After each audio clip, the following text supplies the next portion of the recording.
के रजगुण ब्रह्मा है, सतगुण विष्णु, तमगुण शिव जी। श्रीमद् देवी भागवत मोटा टाइप, गीता प्रेस गोरखपुर से प्रकाशित।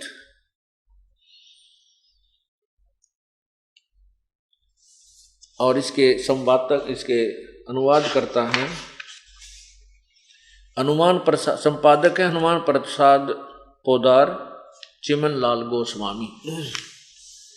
अब इसमें थोड़ा सा दिखाएंगे आपको। ये स्वयं स्वीकार करते हैं कि हम आपके दुर्गा के पुत्र हैं।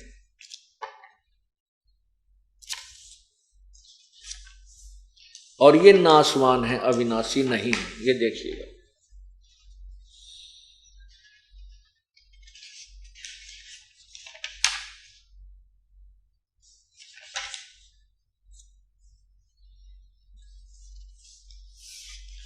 ये देखिएगा तीसरा स्कंद है,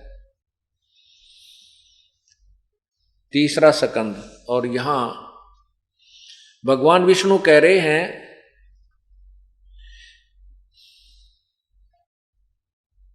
ये मूल प्रकृति है। दुर्गा के विषय में जानकारी दे रहे हैं विष्णु जी। परम पुरुष के साथ रहती हैं। ये शिव को ही परम पुरुष कह रहे हैं, काल यानी सदा शिव, काल को। ब्रह्मांड की रचना करके ये परम पुरुष को दिखाया करती है। परम पुरुष दृष्टा है। ये वे ही दिवांगना हैं जिनके प्रलय वर्ण में मुझे दर्शन हुए थे। उस समय मैं बालक रूप में था। मुझे पालने से पर ये झुला रही थी। वटवृक्ष के पत्थर पर एक सुदृढ़ सैया बिछी थी। उस पर लेट कर मैं पैर के अंगूठे को अपने कमल जैसे मुख में लेकर चूस रहा था। इन्हें देखकर मुझे पहले की बात याद आ गई है। ये हम सब की जननी है, अपनी माता है। इनके विषय में मेरी जितनी जानकारी है तथा मैं जो कुछ अनुभव कर चुका हूं वह कहता हूं, सुनो। ये 1 से 3 अध्याय में आपने तीसरे स्कंद में पढ़ा। अब देखिएगा 123 पृष्ठ पर, तीसरा स्कंद ही है और ये 123 पृष्ठ है। यहां क्या बताते हैं? विष्णु जी कह रहे हैं, अपनी दुर्गा की स्तुति कर रहे हैं। हे तुम शुद्ध स्वरूपा हो, यह संसार तुम्ही से उद्भासित हो रहा है। मैं ब्रह्मा और शंकर हम सभी तुम्हारी कृपा से विद्यमान हैं। हमारा आविर्भाव, आविर्भाव माने जन्म, तिरोभाव माने मृत्यु, यानी यहाँ से चले जाना हुआ करता है। केवल तुम नित्य हो, जगत जननी हो, प्रकृति और सनातनी देवी हो। प्रकृति नाम दुर्गा का है।